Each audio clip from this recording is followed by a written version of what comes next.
Hey everyone, thank you for stopping by. आप सभी को जय श्री राम एंड वेलकम और welcome back to my channel. तो आई होप आप सब लोग अच्छे होंगे and I know that my haircut and shaving is like overdue, but somehow, as much as I like to be clean shaven and properly groomed, um, I also like to be you know keep I also like to keep beard and keep my hair messy. So I keep changing my looks.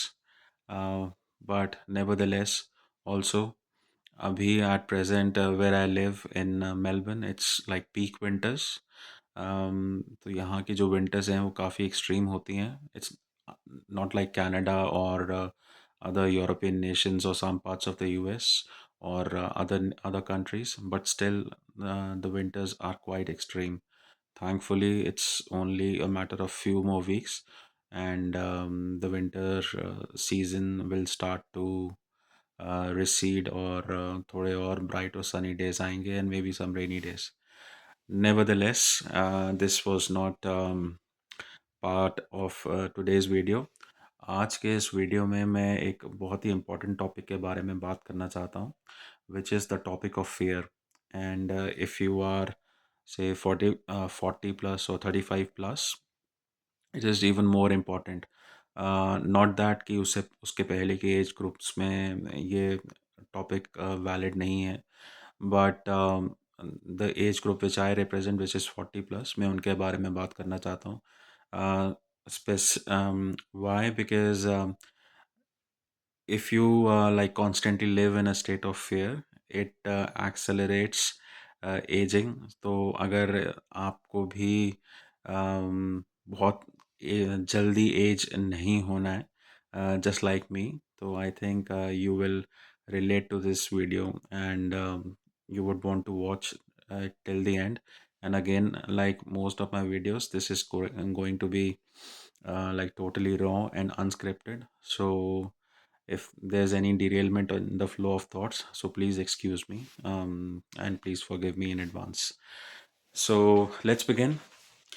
तो सबसे पहली बात तो मैं ये clear करना चाहता हूँ कि फियर कई किस्म का होता है, और अगर ब्रॉडली देखा जाए तो दो कैटेगरीज होती हैं. एक होता है नोन फियर, जिसमें इंसान को पता है कि उनको कैसी चीज़ों से फेयर या डर लगता है.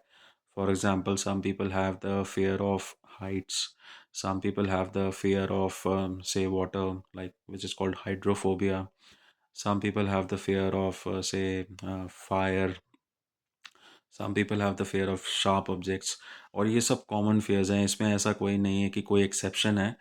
किसी किसी को जो fear है, जो डर है इन चीज़ों से थोड़ा ज़्यादा लग सकता है. कि अगर for example if you are like say a group of 3 or 4 friends और 3 or 4 फैमिली मेम्बर्स, तो हो सकता है कि आप वो इंसान हो कि जिसको हाइट से ज़्यादा डर लगता हो और बाकी 3 लोगों को कोई इतना ख़ास डर नहीं लगता हो. तो एक तो फियर इस कैटेगरी का हो गया, which is like known fear, कि आपको पता है कि आपको किन चीज़ों से डर लगता है. और इसमें एक अच्छी चीज़ है कि जब तक आप वैसी सिचुएशन में होते नहीं हैं तो वो फियर ट्रिगर नहीं होता है.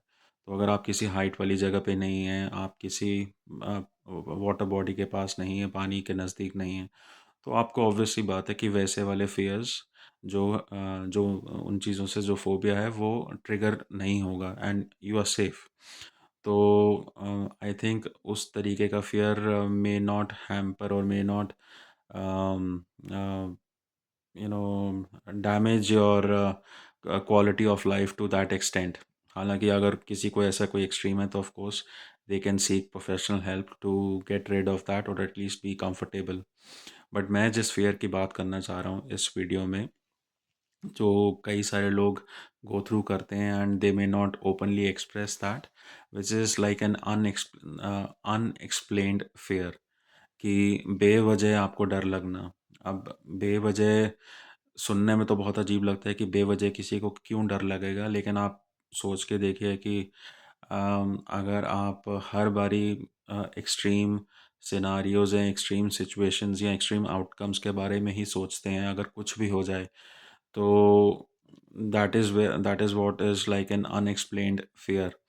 सपोज़ आपने कोई जॉब एप्लीकेशन दी है and you have progressed through say different stages and now say you are just awaiting an outcome. तो जैसे ही वहाँ से आपको कोई ईमेल आएगी, तो maybe if you are that fearful person, तो आपका पहला जो इंस्टिंक्ट होगा वो ये होगा कि maybe you have been rejected, that's why you are receiving that email. तो आप समझ सकते हैं कि मैं किस कॉन्टेक्स्ट में बात कर रहा हूँ। सिमिलरली अब अगर आप से रात में सो रहे हैं एंड रात को आपकी नींद खुलती है and you get up to say go to the loo or have a sip of water. So some people have that phobia of say ghosts or ऐसे ही कि कोई maybe there's someone else also despite the fact that आपके आसपास कोई नहीं होता and you are just fearful कि ऐसा कुछ है।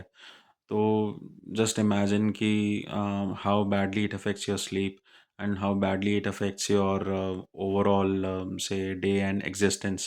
तो आप एक डर के साए में ही जीते हैं। या अब अनगिनत एग्जांपल्स हैं, लेकिन अगर से आप किसी एयर ट्रैवल कर रहे हैं या आप ट्रेन में ट्रैवल कर रहे हैं और आप वो फियरफुल इंसान हैं, तो आप हमेशा एक्सट्रीम सिनारियोज़ सोच कर ही शायद ट्रैवल करते होंगे। तो अगर से आपके प्लेन में से अनदर 300 पैसेंजर्स हैं और अगर आप वो इंसान हैं जो हमेशा डर के जीते हैं, तो आप हमेशा वर्स्ट आउटकम्स या वर्स्ट केस सिनारियो सोच के ही शायद प्लेन में चढ़ते होंगे।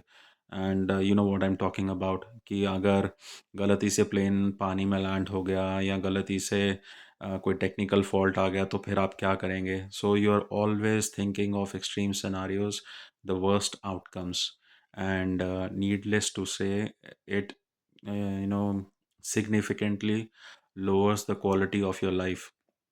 बाहरी तौर पे आप उम, कितना भी अच्छा काम काज कर रहे हो, पैसे कमा रहे हो, बहुत अच्छे से रह रहे हो, आपके पास बहुत अच्छी फैमिली हो, बहुत अच्छा फ्रेंड सर्कल हो, लेकिन अगर आप वो फियरफुल इंसान हैं जो अंदर से ऐसे वर्स्ट आउटकम्स ही सोचता रहता है, तो आपको भी पता है कि आपकी क्वालिटी ऑफ लाइफ कितनी ज़बरदस्त तरीके से अफ़ेक्ट होती है। तो अब इसका सबसे पहले बात तो इसका रीज़न क्या होता है?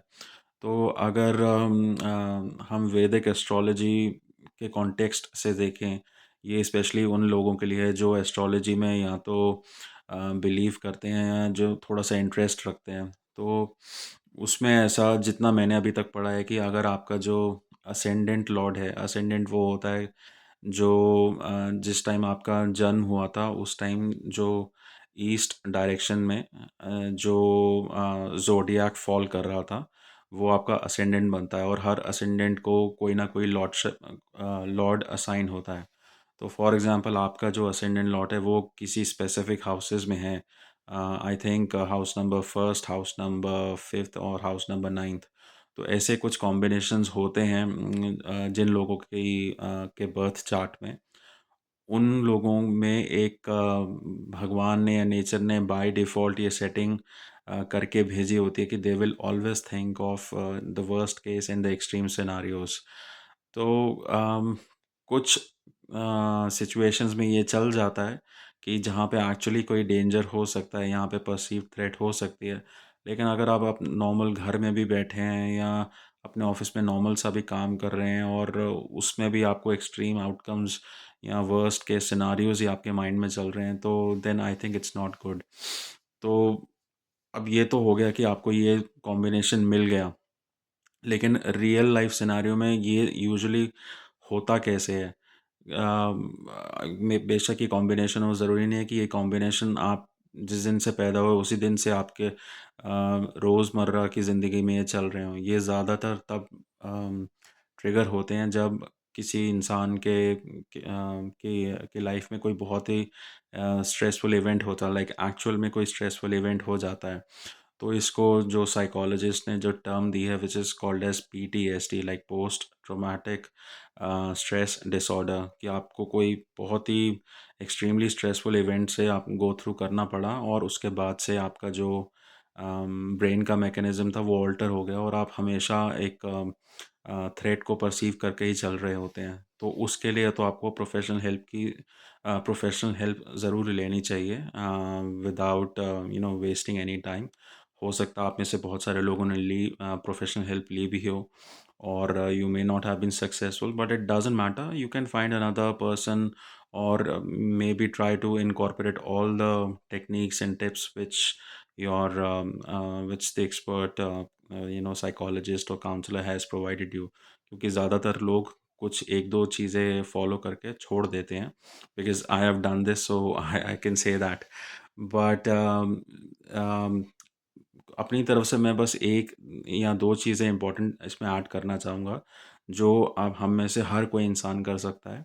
क्योंकि जब भी किसी इंसान को अनएक्सप्लेन्ड फ़ियर होता है, तो शायद ये कुछ कॉमन चीज़ें होंगी कि आप सनराइज़ पे नहीं उठ रहे होंगे या आप सन में उतना नहीं जा रहे होंगे। So please make sure that you get your share of sunlight at least 10 to 15 minutes, if possible, provided आप जिस भी सिटी में रहते हैं वहाँ पे अभी जो भी वेदर कंडीशंस हैं उसके मुताबिक। और दूसरा, अगर आप देर रात सोने से बचें या ज़्यादा जो आजकल OTT प्लेटफॉर्म्स पे थोड़ा नेगेटिव और एक्सट्रीम तरीके का जो कंटेंट दिखाया जाता है, जिसमें सिर्फ ब्रुटैलिटी या एक्सट्रीम लेवल पे सेंसुअलिटी या वो सब चीज़ें होती हैं, तो वो भी आपके माइंड को कभी मतलब उतना ज़्यादा इफ़ेक्ट कर देती हैं।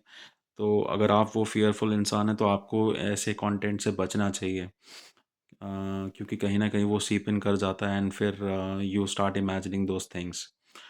तो बस इसी मैसेज के साथ मैं इस वीडियो को एंड करना चाहता हूँ।